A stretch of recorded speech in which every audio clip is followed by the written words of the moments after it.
We're here! It's finally back!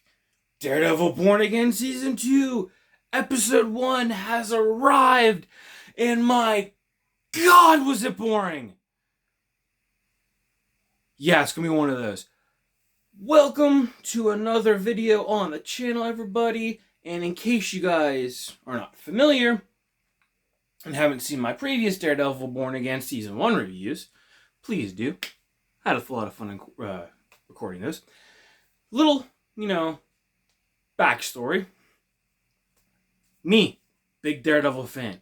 Me, really like Netflix Daredevil. Me, really excited for Daredevil Born Again Season 1.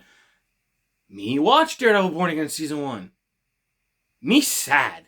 Because Daredevil Born Again Season 1 sucked. Okay? That's basically the, synopsis of the first season.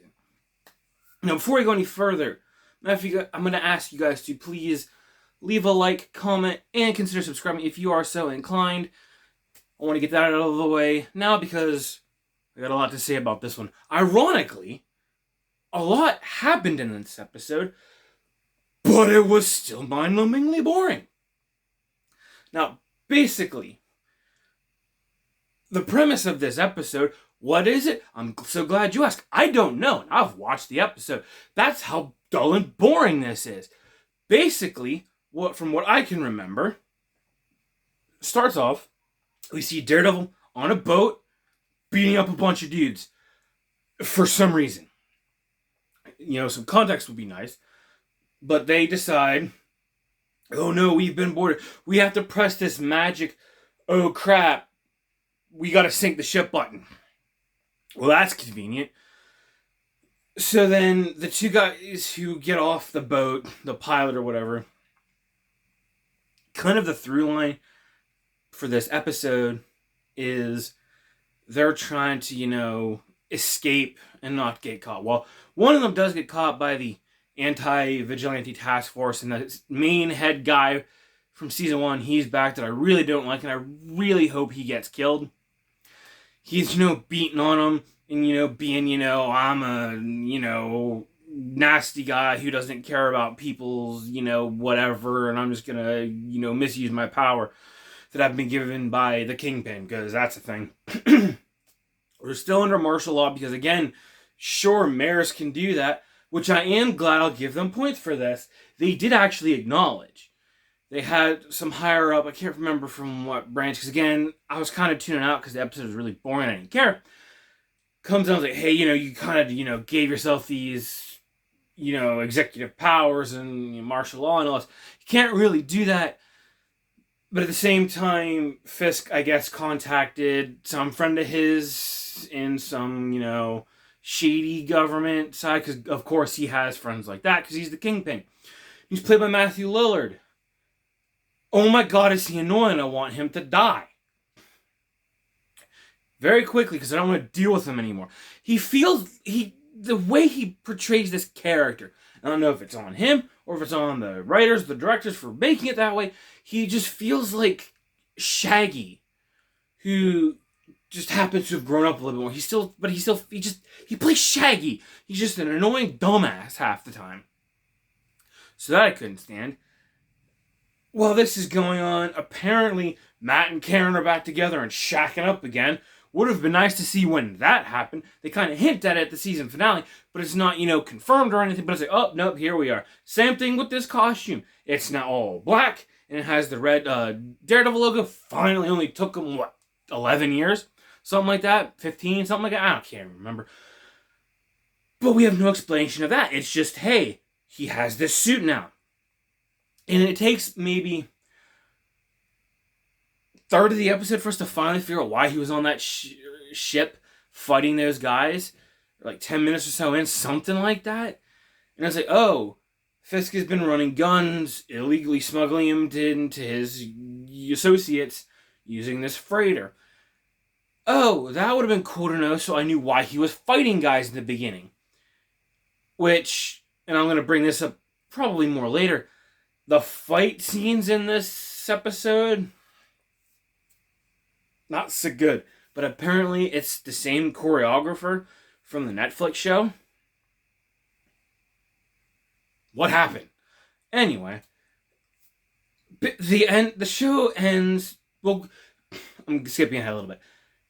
We have this through line of them of Matt, and he meets up with Cherry, and because Cherry's in the show from season 1, and he's his contact because he's gone into hiding as Matt Murdock, and no one knows where he is except for obviously Karen and Cherry. Well, Cherry doesn't know exactly where he is, or no, does he? I think he's with them at Josie's bar at the end of the season 1. I can't remember. It was dumb. So. Yeah, I think Cherry knows where he's at. Or he knew where he's at, but he doesn't know he's maybe still staying at Josie's bar. Kind of, not 100% sure. So he goes to Cherry, try to get some information on the people and that were there and the gun running and whatnot. The dirty cops of the AVTF come find Cherry. I can't even remember if they explain why or if they just show up. Maybe they saw him with Matt. Again, there's a lot of stuff that just happens, and I'm trying to, I don't remember them explaining why. Things kind of just happen. Or I miss it, but again, I was tuning out because this episode was so boring. And so, he gets, the AVTF barged into his house. They're interrogating him. Daredevil shows up.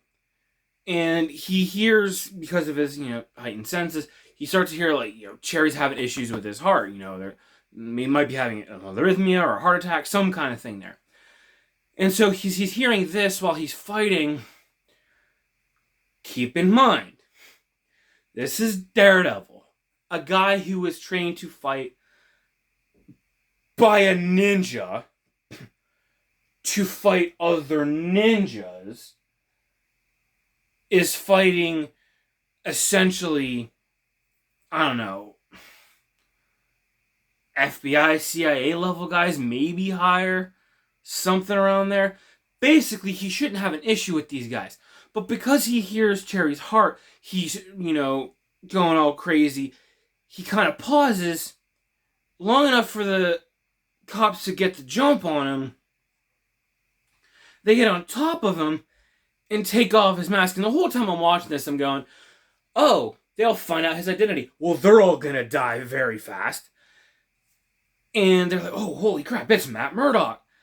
And so they're about to shoot him when all the guys, some kind of projectile comes in from the window, and they all just die.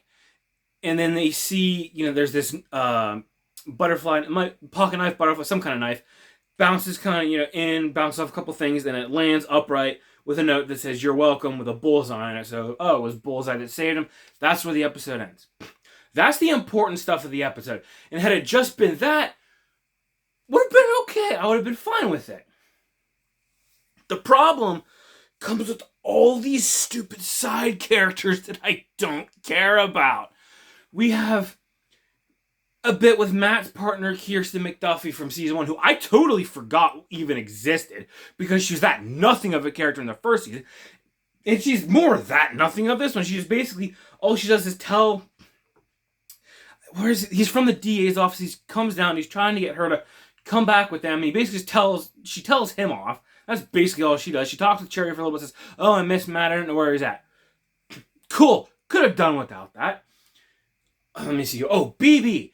Ben Urich's niece from the first season, who goes her man on the street, records people asking them questions.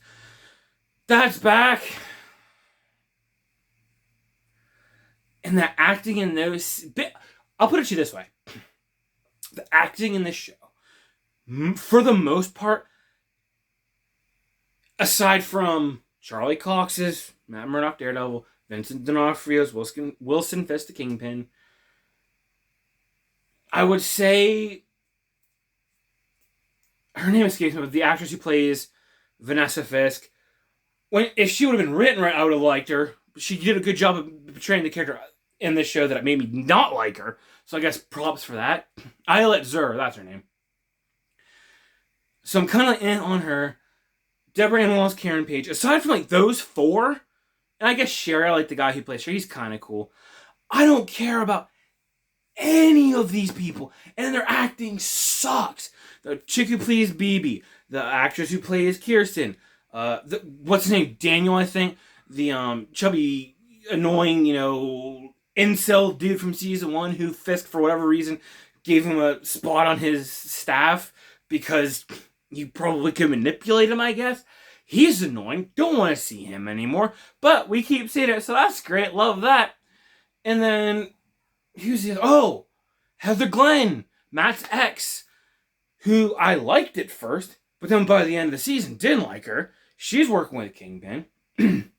She, of course, comes back. And we see her doing a psych evaluation on the swordsman because he was taken into custody at the end of, I believe, episode 8 of season 1. So we're kind of like following back up with him, seeing what's going on there. And I guess Fisk is trying to, make an example out of him. They're talking about these vigilante hearings, so I guess we'll see where that's going to lead. And she's kind of profiling him because she's, been hired as his, psych evaluation person. And we see, she's starting to do some shady stuff. She threatens him in their interview. And then she gets a call from the guy from the DA's office who was trying to persuade Kirsten to go back with him. Apparently he's, involved with this. And he's talking about how he didn't feel that the swordsman, I can't remember his alter ego, don't care, how his, interview information and whatnot, it's not quite what they need. So we see her, start to change some answers and, manipulate things.